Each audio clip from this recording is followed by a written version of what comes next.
So welcome to the second hour of Mindshifters Radio. Today is Friday, June the 17th, 2022, and our call-in number is 563-999-3581, and press 1, and that'll put you in the queue to talk to us. We'd love to hear your comments and questions because that makes this your show. And while we're waiting on Michael to dial in, I'll just invite you to go to the website.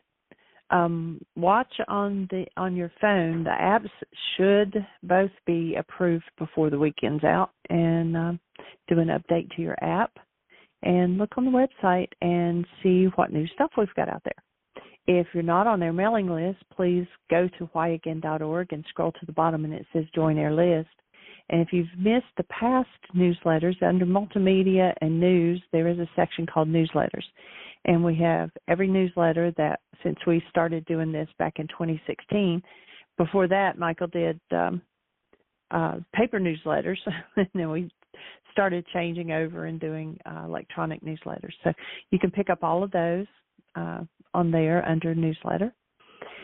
And be sure and join our mailing list if you're not getting them, or check in your spam box and make sure that it's not landing over there. And if you thought you were on our mailing list and you're not getting the newsletters, then go down to the bottom of the website and click Join, and it just asks you a few questions and fill it out, and that adds you to Constant Contact, which is the medium that we use to send out the letters. And, Michael, we have got a hand up already. Sweet. Let's say hello.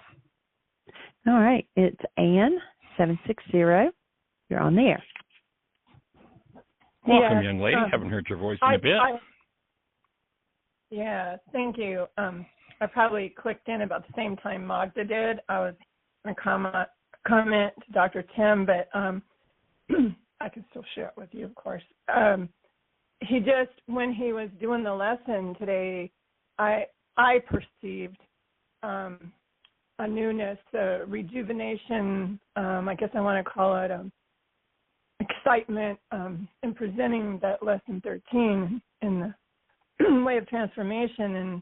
And so I was just going to say to him, his time off, even though it was, celebrating his mom's life, which was good, and spending time with his sons, was it just seemed to boost him up to where he just was really powerful, I thought, in presenting the lesson today. So that it's great stuff. It's just reminding me to, to look at things differently, which all your work has done as well. And anyway, it was a delight to hear him come back from that and also share how things went. So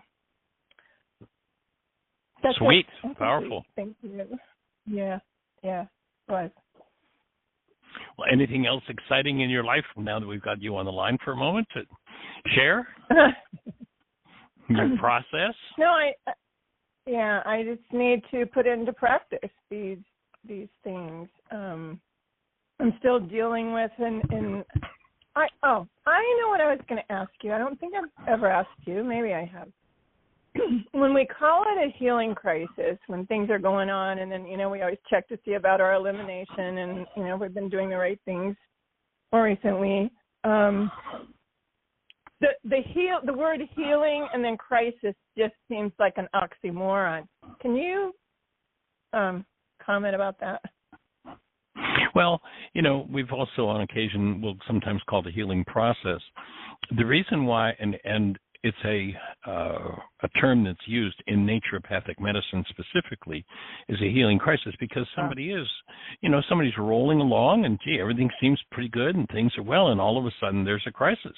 And it's an honest thing to call it. If somebody goes into, there's this great increase in elimination, and along with that elimination comes, maybe some old pain, maybe some old, muscular soreness or what have you.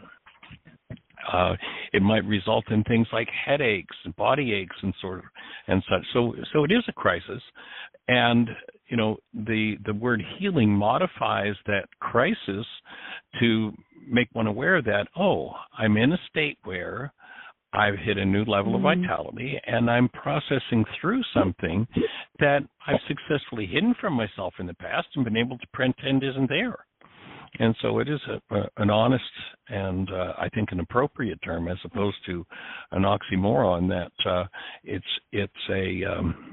a piece of information that allows me to, I think, in what otherwise I might consider to be a trauma. Now, if we call it a healing trauma, I think that would be more of an oxymoron. But to recognize that I've come to a crisis point where things are moving here, it isn't pleasant, and I'm aware that it's about healing as opposed to, oh my God, I'm in a trauma again. So that would be my take on it. And again, sometimes you'll hear me use healing crisis, so for people who don't understand, the crisis aspect of it.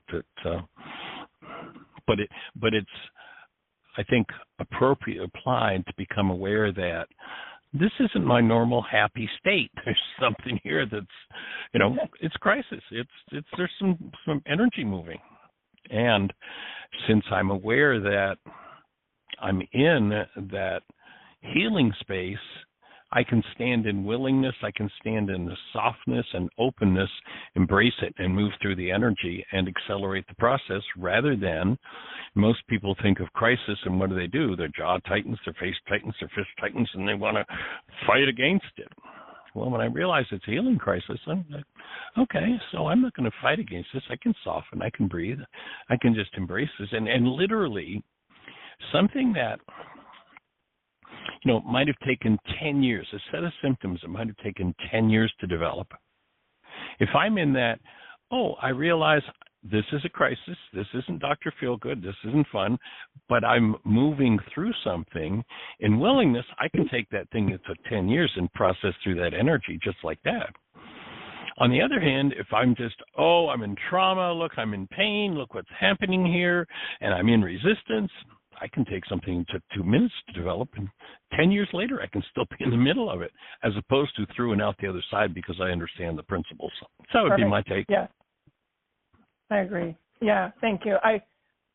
Because I think this time it caught on for me better and overcame the resistance to that, calling it oxymoron, is because you took the crisis first and defined that first, and I think that really helped me, at least my perception anyway. So thank Sweet. you. And I think the whole way of mastery and way of the heart and now, and this transformation is this transformation that's happening is part of that healing in the crisis of all the things I've been dealing with, and more of a ongoing basis, like when I went to the ENT doctor today with this cough and phlegm and all this stuff, and it's like what I finally did was say, okay, you know what, can I just come back and see you in 2 months and I will do what you asked me to do?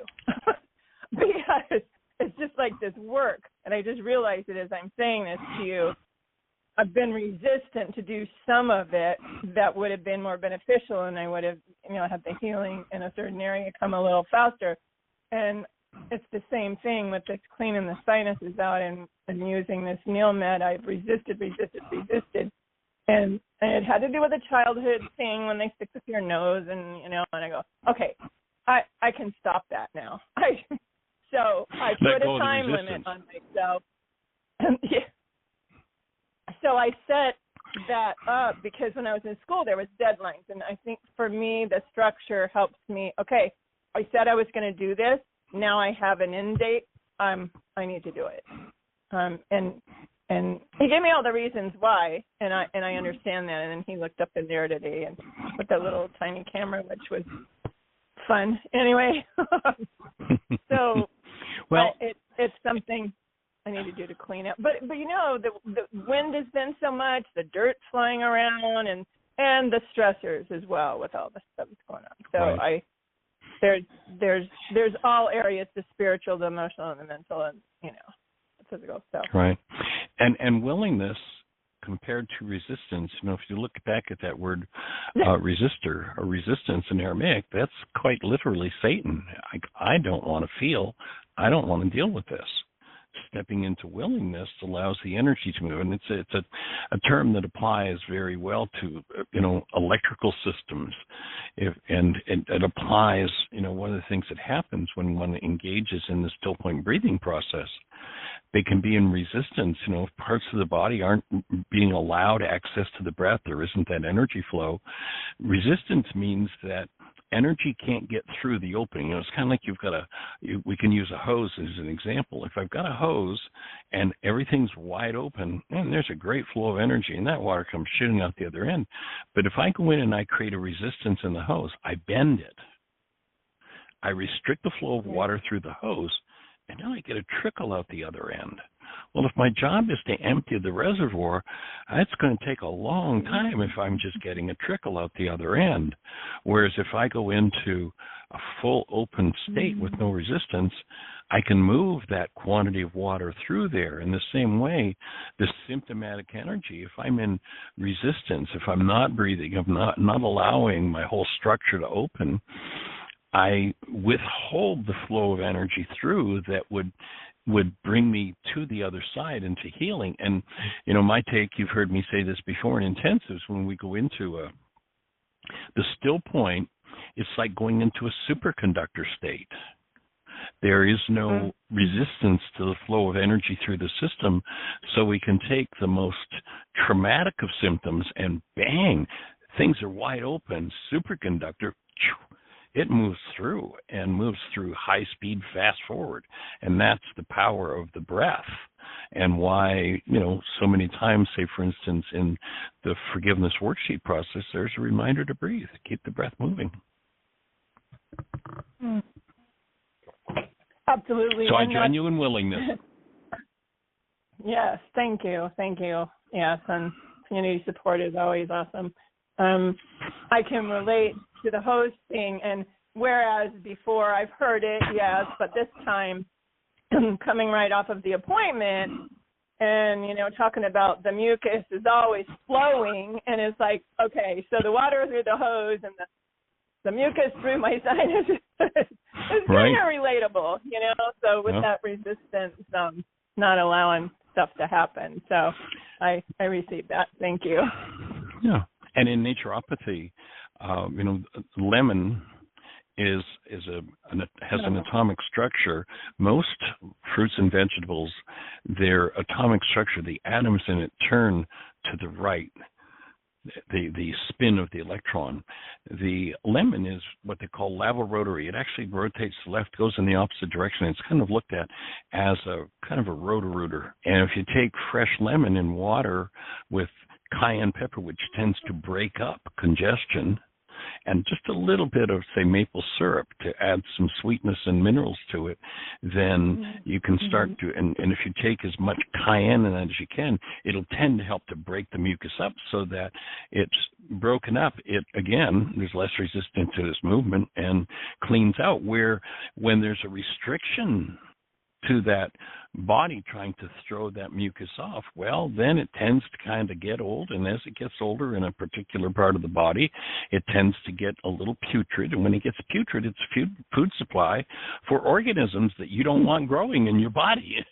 And so keeping that, if there is any there, keeping that mucus flowing inhibits the food supply for the bacteria that would grow on it and make things uncomfortable and messy. So lemon water, cayenne pepper, and a little maple syrup can be a wonderful thing to do if there's congestion happening wherever it is in the body. And that congestion can happen anywhere in the tissue structure.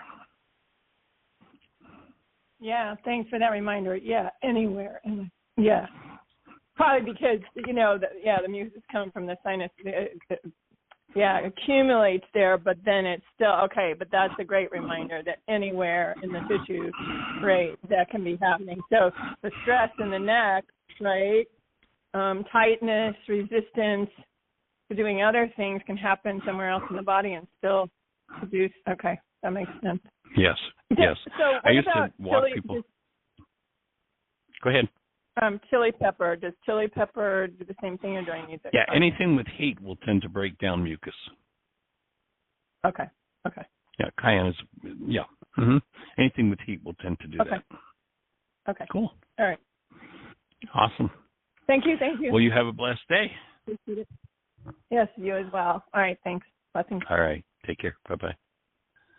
All right, Miss Jeannie, you sound like I've got a company with you, Miss Aria Rain. Yeah, she tried to say her bed was too soft. She couldn't go to sleep. Oh, interesting. So I think she just doesn't want to go to sleep, and that's a good excuse. But anyway, so yeah, I told her. So she actually signed her name on your card, and so that's a big step. Circle. Can't hear you through the phone. I think Michael is attempting to call Renee. Very nice. Nene. Are you there? That's yes. her. We've got her. Hey, we found her. I was just getting ready to introduce that you were going to be with us. Hey, Nene. Thank you. Good afternoon, everybody. Very happy to be here this afternoon available.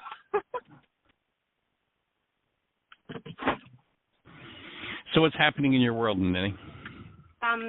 Well, I'm getting very much involved in the Aramaic teachings in Spanish. And I have created the meditation Shabbat, and I've also have some groups that we do the awakening sheet, the forgiveness sheet. And I find very interesting that whenever I have a group or sometimes private, not many, all the goals, these people are cleaning and they want to cancel, they are very related to mine. Yes. Yeah, smoke and mirrors. We will tend through resonance to pull people in who have the same issues that we're working on. That's a well-recognized principle in the work, for sure. And this is people from Mexico, Canada, Venezuela, Panama, Argentina. I mean, from other parts in the world that I don't, they've somebody recommended or they saw a post about, and I find it so very much interesting. So what has that meant for you personally? How has that shifted things in your life? Well, for me, I guess it's a new levels of awareness and, to be able to recognize that, like you said, it's layers and layers and layers. And also because I'm working about the nutrition, and I guess we're getting a higher level of vitality to be able to process all that. And I just feel delighted that more people are awakening and that I feel, I think I've been proficient using it. Right. And so I use the Shabbat Express and the other long worksheet. And yes, I find I'm more mature with my own feelings and thoughts. I'm able to catch myself faster. Nice. Yes. Enhancing your practice. Well, I love what Richard Bach said. He says, we teach best that which we most need to learn. So now we know what you and I need to learn, because here I am still doing it 40 plus years later. Yes. And Michael, like you said, I've been doing like 40. Say it again. Your voice cut out there for a moment. Okay, that I've done about 4,800 worksheets, my own. All right. Yeah, plus the worksheets when I'm doing the workshop or the support group. And how it's possible that you cancel a goal that you've canceled 1,000 times? You get all these internal things coming out of you after you invoke Ruha. Well, that was the topic of our show yesterday, in part, in our conversation with Susan. And we talked about, when you recognize that perception is a construct of the mind, we open our eyes and we think we're seeing out there. We see the light and the fan and the wallpaper on the wall and the door handle in the mirror and the art on the wall. We think we're seeing things out there, but what's really happening is the brain is generating that image. And if you think of a tapestry, I used the example yesterday with Susan. Let's imagine that we have we go out and we buy a cheap pair of pillowcases, and we buy a 50 thread count. And 50 thread count, if you pull on a little bit, it sags, it tears, it distorts, and is easily, torn. But if I go out and buy a really expensive set of pillow covers or sheets, 1,000 thread count, that thread is very tightly woven, and it's hard to distort it or tear it or pull it because it's strong.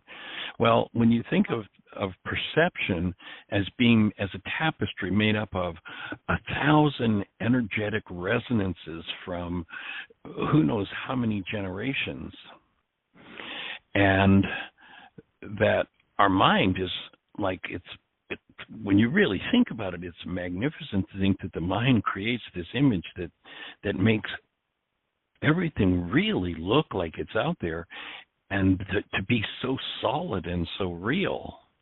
And so, when they said to Yeshua, how many of these worksheets do we have to do? Do I forgive my brother 7 times? Is that enough?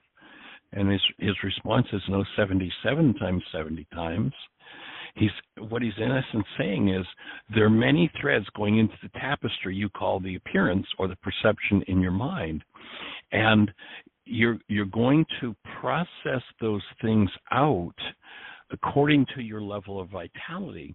And if you don't have sufficient level of vitality, let's say to handle the thread that's threaded into your perception at this moment from this horrific trauma that happened to great-great-great-great-grandmother, if you don't have the vitality to handle that, that's going to remain within your structure until you become vital enough to really take hold of that and process through that.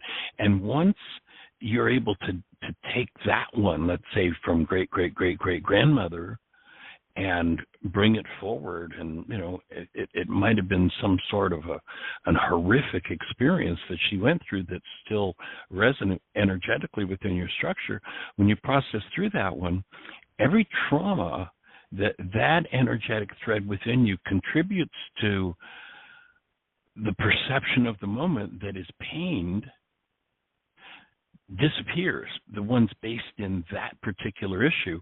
And that means I can get on to the next level of work I need to do and the next. And when you realize that, in the ancient Aramaic, they talked about how these energetic patterns that were called sin, and that just was an archery term that meant these energies that are off the mark are passed to 3 and 4 generations of those who are separated from love. Now, of course, if you go back 4 generations, where did that 4th generation back get their thoughts, their feelings, the threads of their perception, but from the previous 4? Who got them from the previous 4 generations? Who got them from? And, if you put the pen to the paper and do the math, in 30 generations, there are over 1.6 billion people in our genes in just 30 generations. In 31, it's 3.7 billion people. Yeah.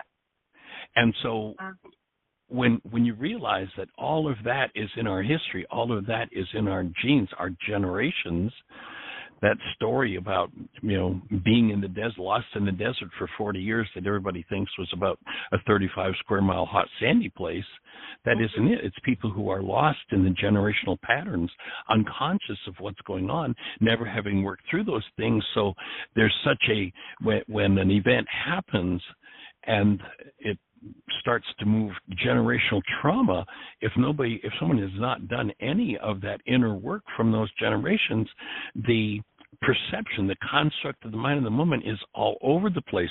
So confused. There's this pain from that generation and this one from that and that one from this and this one, and all the effects of that for the generations as each one stepped forward. And what we're really talking about doing with this work is processing through all of that and removing all energies that are off the mark from the whole perceptual system right down to including our genes, so that when we confront a situation, the only thing that comes forward is a pure mind, a sound and purified mind that gives us only information that is true and accurate about the actuality that's happening in the moment. And, you get to live in a whole different world at that point. That's if you weren't on the show, Jeannie set it aside as a special show. We did some work with the Beatitudes the other day where we tapped into or looked into that particular topic, and that the Beatitudes were a set of instructions for how to have a sound and purified mind that functioned where the underpinning energetic patterns of our perceptual constructs were based in truth and love, rather than generational patterns. And what the Beatitudes tell us is that right from the very beginning, that pattern for truth and love is in us. And if our generations haven't had the tools and haven't known what to do, then there's layer upon layer upon layer upon layer of who knows how many lives of crazy, painful, traumatic experiences. And, when I step up to the plate and say, I'm going to do my work, it's about cleaning that out and getting to where the mind really presents only information. Perceptual constructs are all accurate about what's happening in the moment. And then, it's like it's living in a whole different world. They talked about be transformed by the renewing of your mind. Each worksheet is a renewing of your mind and going to another level. That would be my offering. Yes. Yeah, I find fascinating even more. I mean, the more I do, the more I like, because I see more awareness. And another interesting dynamic that I observe is, for instance, I had an issue at work with one person. So I started doing my worksheets and do all my breathing, all my ruha, blah, blah, blah. Next day, the issue, boom, exploded again. But the second time, I recognized, I said, well, has to show up. And immediately I went laughing, and that was it. I mean, for me, it was an instant of, I said, this is the worksheet I did last night. So if I'm correct, what I'm hearing you say is, where previously with this person in this issue, things got crazy. Energetic patterns of who knows what, rage, guilt, grief, pain, trauma came in. Control and all that. Okay, and then you're seeing how you've done the work around it, and now what you get is simply truth from your mind rather than all that craziness, and you can stand there connected with love and truth and go, oh, I don't have to play this game. Is that what I'm hearing from you? Exactly. Mm-hmm. That's what it's all amazing. About. Sweet, awesome. Yeah, very nice. Well, delighted to continue with the work. And, very delighted also that younger people are coming into the group. Yes. That's, ladies in the 30s, that beautiful age. Well, all ages are beautiful. But I always tell, well, if I had this tool when I was your age, it would be a different creation. But anyways, I'm very happy that I could be like a mother in that respect. Oh, wouldn't it be different? Yes. It was fun the other day. One of the things that Aria Rain is into, Aria Rain will be 4 in August. And, you've probably heard us talk about before, she's really into anatomy and physiology. She just took an interest. And we'll watch, literally sit for 45 minutes at a time and watch university level presentations on anatomy and physiology. And she has one particular favorite video that she likes to watch. It's on the Kids Learning Tube, and it's about the body. Aww. And what they do is they start out with this dancing cartoon creature, and they have a song about how they're going to explain all the organs in the body, and all of the organs empty out onto the ground, and then one by one the organs sing to you and tell you about themselves. So, the liver, here's what I do, and the lungs, and, all of that. Well, Ari and I are sitting watching this. She had been working on, she was using a what do you call it, plasticine or Play-Doh. Yeah. She was using Play-Doh to make the Yes. organs. And then she decided she wanted to watch this video. So we're sitting watching it, and the eyes come on for their part. And they've got this little song, and the song goes, I am your eyes, I am your eyes, I see the world around you. Arya says, they just don't understand. The brain sees, the eyes don't see. Oh, wow. I mean, can you imagine if at 4 we had Exactly. that understanding? I mean, 99.999% of the world doesn't have a clue that that's true. And here's a child of 4 that's able to say, they don't understand. It's the brain that sees. I mean, wow. Fantastic. Where's this girl going to go? I don't know, but I'm looking forward to watching, and it sure is a privilege to be part of it. Yeah, I remember I remember seeing on Facebook the picture that she created, the organs. Oh, right, where she was making the organs? Yeah. Yes, I remember that. Yeah. Wow, imagine. Yeah, that's fantastic. Like you say, Michael, each time I listen to your any of your videos, or I'm back into the book, and I read a couple pages. It's a new level of understanding, and it takes a lot of spiritual will and dedication to continue. I'm very grateful, and that gives me even more power or desire, willingness, from the heart. Sweet. To continue.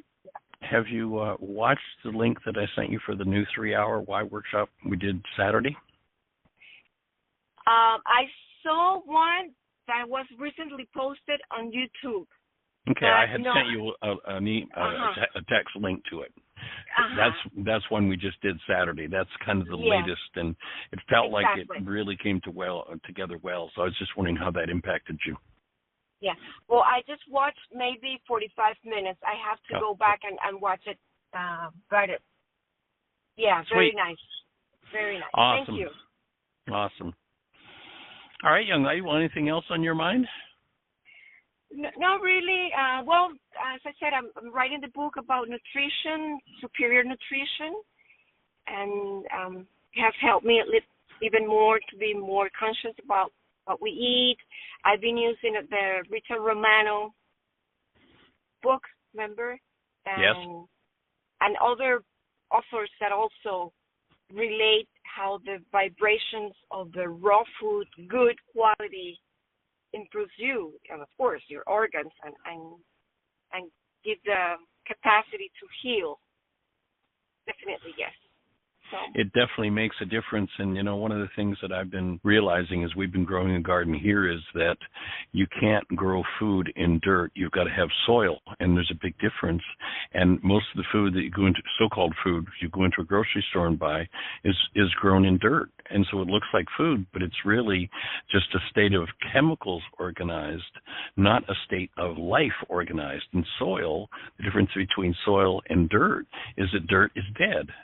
They spray chemicals on it, kill everything in it, and then put other chemicals in it to build something out of it that resembles live, actual food. Whereas when you've got soil that is alive, it creates food that has life in it. And, it's awesome. We're growing last week or a couple of weeks ago, I pulled a couple of romaine leaves off of our romaine trees. They're almost 6 feet tall now, our romaine plants. And measured the leaf, and it was 6 by 11 inches for one romaine leaf, dark green. And it's fun. 2 or 3 times a day, we'll walk out and just pull a leaf or two right off the plant and eat it right then and there. And it's just awesome to be able to do that. And I'll spend 15 minutes chewing on one of these big romaine leaves, and you can feel the energy that's there of this life that's grown in soil, as opposed to what looks like food but really isn't food, that's grown in dirt. Yep. Well, one of the plans that I have when I move to Venezuela, because I have a house there, in my backyard, I'm planning also to have the tomatoes, the bell peppers, and everything that, a few things there. And my brother, Paul, he owns a farm, and he is growing also produce. And you can see also the difference with the love, Awesome. with the right soil, with that desire to create more nature. It is absolutely fantastic. Definitely, yes. It is. It's definitely a big part of the process. There's a video out there that's narrated by, let's see, what's his name? His name's not coming, but it's called Kiss the Earth. I think it's available free on YouTube if you haven't seen it. And they're talking about, global warming, CO2, sequestering CO2. And one of the ways of doing this by getting it back into the soil through the growing of different plants and such. And that there are some real possibilities there. And that it's time. There's another video called "We Must Grow," and they're pointing out that the rate we're destroying this, kiss the ground. Kiss the ground. Woody Harrelson. Yes. Also, Woody Harrelson is the narrator. Yes. Okay. Kiss the ground. I will. Thank you so much. I'll make time again when I'm free, decided to continue in this beautiful radio station with this beautiful work. All right, young lady. Well, keep us posted as to what's developing, and we'll look forward to hearing from you when you get to Venezuela and how things are unfolding there. We'll hold you in a blessing. Amen. Thank you.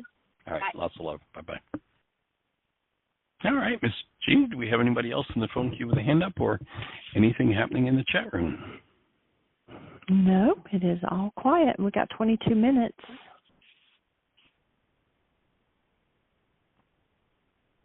So if you're out there in listener land,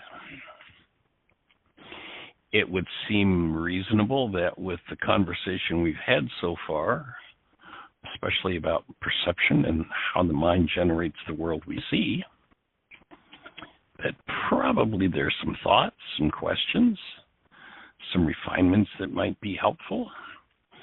And if you're on one of those stations where we can't see you in our control panel, our call-in number is 563-999-3581, 563-999-3581. If you dial that number, you'll be listening to the show directly. And then if you push 1, you will find that we're having a conversation with us, Gene. We'll introduce you by area code. So how can we support you? Push 1. Let's talk about it. Michael's phone just got disconnected, so he's going to have to dial back in. But yes, please push 1, talk to us.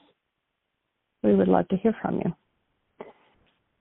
Makes it easier than a monologue. Do you have a question or a comment? Michael is back.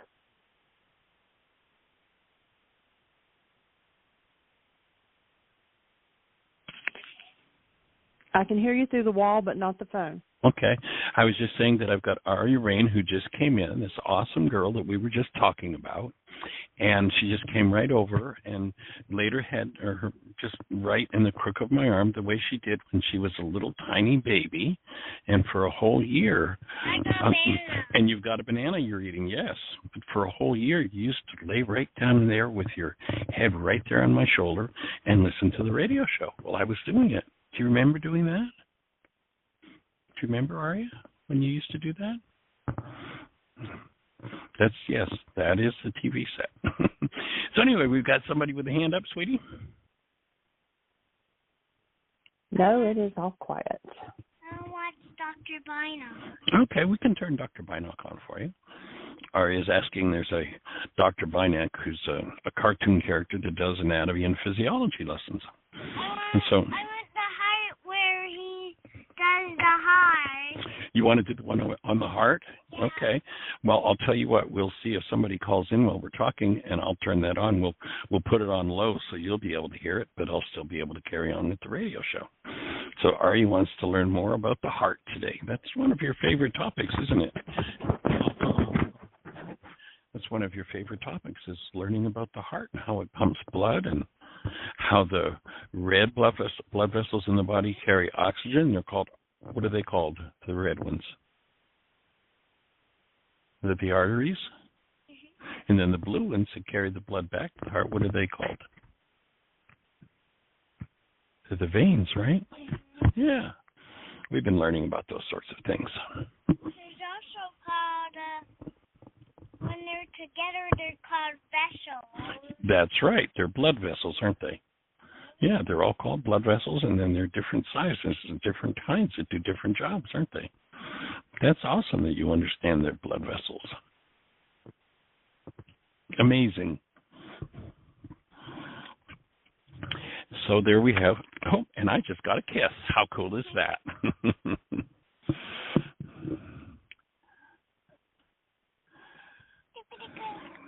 So it's pretty amazing the education this young lady is giving to us, and that we're getting to give it to her. Pretty sweet. That tickles, yes. You are a tickling girl. Poop. So if you're out there in Listerland, go ahead, Jeannie. I was just going to say, since nobody's got a hand up, earlier today, Aria and I were reading some more of the spot books, the emotion books, and playing with her little emotion icons. And we talked about the other day when she and I had a little struggle trying to get her dressed, and I told her that weren't always right either, and that I apologized to her like she apologized to me, and that we would do things differently in the future. Sweet. And she what pointed great to modeling, sweetheart. a couple of the emotions, and she said, these are what we were feeling. And I said, yeah. And I said, now we're going to get back to love. And I picked up the little love emotion. So she's definitely getting it. Well, it's pretty awesome that we get to play in that arena. And as we appear to be teaching her, we get to learn so much. We're definitely blessed. And then when I think about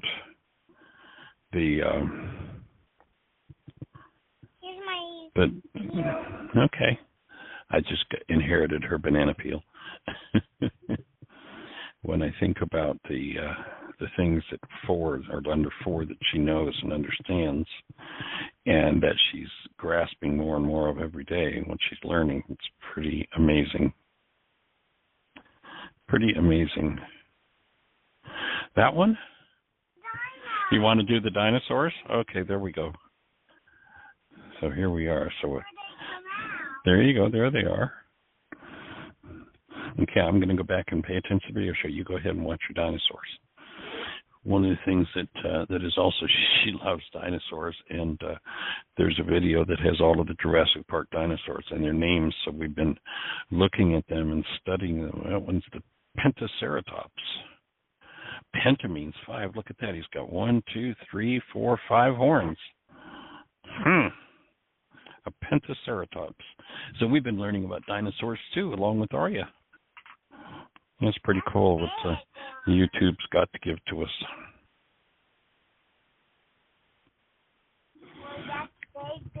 Yeah, that's a big one, yes. So how can we support you? What's on your mind? Our call-in number is 563-999-3581. And it would be awesome to have a conversation. You might hear a little bit of roaring in the background as I turned on the TV so Arya could study her dinosaur lessons. What's that one? That's a Gigantosaurus. That's a big dinosaur.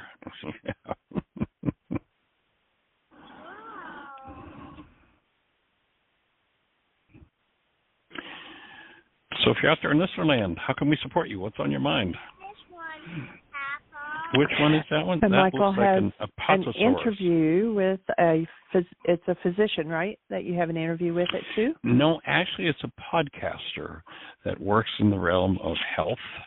And I don't know a lot about him yet. It was actually a physician friend of mine who I've done quite a bit of work with who had referred him to me and what they want to do a podcast on forgiveness. So we've got a planning session coming up right after this show. Yes.